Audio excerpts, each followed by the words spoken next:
98 flood. We'd had rain for days. And by the time it was all done, I think they said it was over 8 inches of rain. And the morning that it actually flooded here in Lincoln, it was just coming down in buckets. And that was after days of already, I mean, the ground was already saturated from the rain.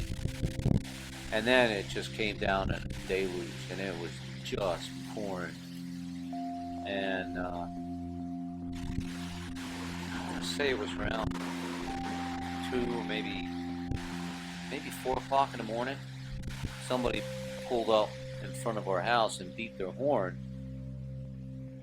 And I got up, and you could hear the creek. It was just ripping. And I thought, maybe I ought to go down and check on things. And I came down here, and the water was already creeping up into the yard here. And it was already over that. I mean, you couldn't even see that. And the stuff that was going down the creek, I mean, trees, logs, I mean, and like I said, you could hear the stones just rumbling down through.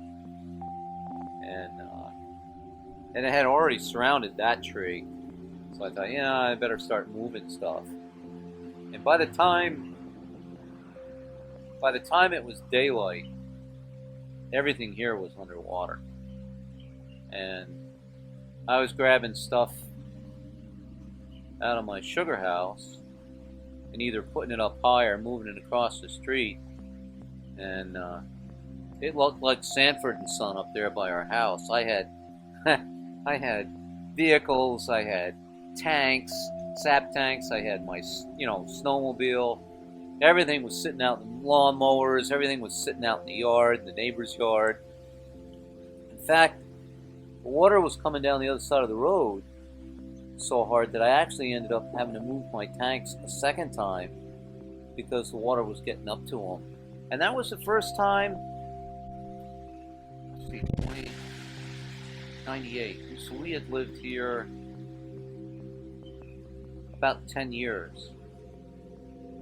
And every time the water came up, it made me nervous. And then it was finally, that rock was finally, I finally learned not to get nervous until it got over that. But that was the first time we ever had water in our basement of our house. And it just seeped in through the floor and the walls and got up just shy of the burner on the furnace. So we lucked out there. And I'll never forget, we pumped a cellar out with the fire department. There was a house right next to the firehouse there, and we completely pumped that basement out. And as soon as we shut the pumps off, it was full right to the floor rafters all over again. It was just amazing the amount of water that was moving through the soils. It was just incredible. And I don't know. That was definitely a storm to be reckoned with. And this whole yard was just almost the whole yard was covered with my driveway, what was left of my driveway, and in front of the buildings. And that was true of 98 and the Irene. We right in front of my sugar house. You could have parked a car in the hole that was chewed out in front of the building. It was just incredible.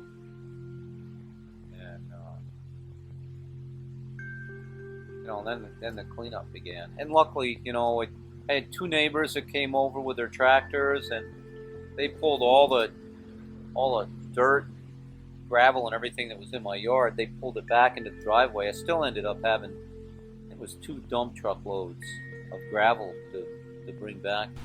So, and the rest of it all went down to, probably down to Lake Champlain. And the trees that were here, that evergreen and all those maples were completely underwater. You couldn't even see them. They were just bent right over. And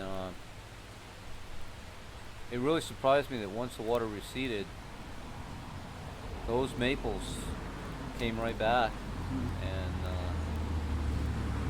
continued to grow.